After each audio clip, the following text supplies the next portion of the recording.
What's up mga trugsoy? Welcome back to my video. Today, ngayong araw ay magpapalit po tayo ng ating secondary ng ating class kasi naglulusot na siya. Ibig sabihin ay sira na siya. Kailangan ng palitan ng bago. Ito siya. Nakakalas ko na sa ilalim kanina kaya sa ibabaw na lang tayo. Kaya let's go! Kalasin na natin. Gamit tayo ng 17mm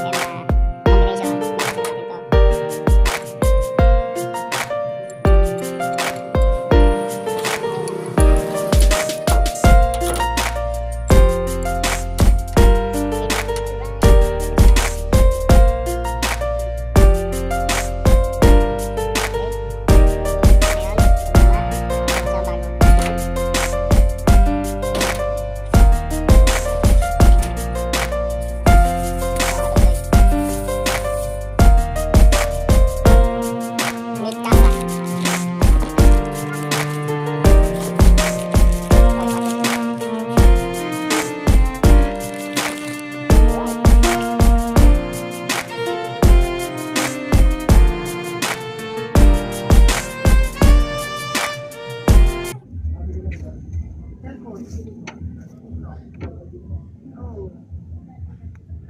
combination. Bakasin natin to.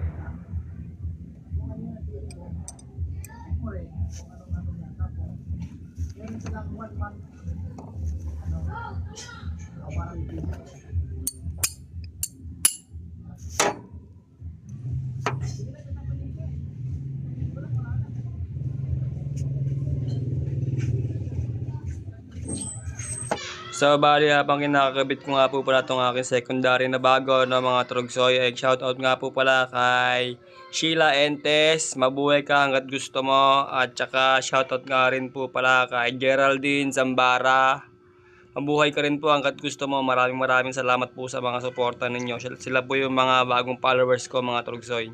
So bali medyo matagal-tagal akong hindi nakapag-upload ng aking video kasi medyo na busy tayo mga trugsoy. Busy tayo sa paghahanap buhay kasi ang hirap ng biyahe. Alright! Gapang na naman tayo sa ating ilalim mga trugsoy. Ikabit na natin yung push rod. Ang tawag sa hawak-hawakan ko na yan trugsoy ay push rod yan. Kabit na natin sa ating nabailing bago na secondary. Tapos ilusot na natin yung push rod dyan sa ating fork ng ating transmission mga trugsoy. At pagkatapos yan mga trugsoy, kinakabit ko na po yung dalawang tornilyo na 12 para ma-all rights na yan mga trugsoy. Kaya pagpasensyahan nyo na po ang aking video, medyo hindi nakikita yung ginagawa ko kasi nasa ilalim tayo, mahirap mag-video mga trugsoy. Pero gagawan pa rin natin ng paraan para makita ninyo yung aking mga ginagawa at pinaggagawa mga trugsoy, diba? At kapag lumapat na ng ganyan mga trugsoy, ay higpitan na natin ang ating labing 12-12mm mga trugsoy.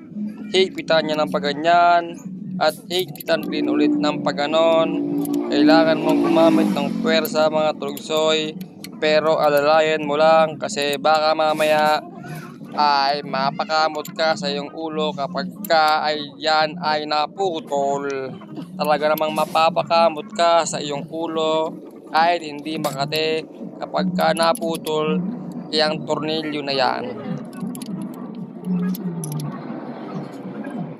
At kapag all right at all good tayong ating ilalim, lagyan mo na ng fluid ang iyong master para ma-bleed mo na yung bleeder sa ilalim. At ito yung bleeder na sinasabi ko, luwagan mo lang yan pakaliwa para lumabas na yung fluid na yan kasi may hangin pa yan. Nakita nyo ba yan? Tumutulo na ganyan. Ibig sabihin yan ay all rights na.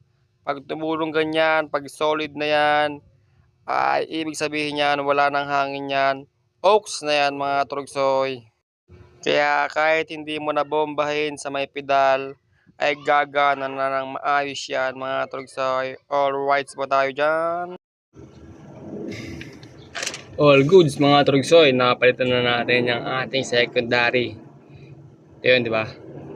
Kaya nga pa pala namin ito napalitan kasi nung bumibiyaya ko, pabiyahe pa lang ako, nandiyan pala ako sa may highway pa lang, papunta ba ako ng Pasig Palengke. Ay nalusutan ako.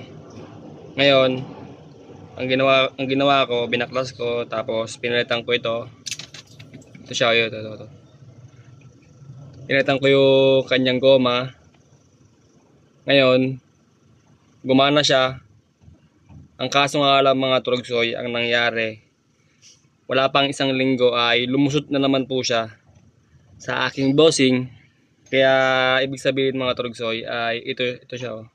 Itong piston niya, katagalan kasi luminipis labas pasok yan. Nakarinig na naman kayo labas pasok. Kakalabas pasok niyan, lumiliit itong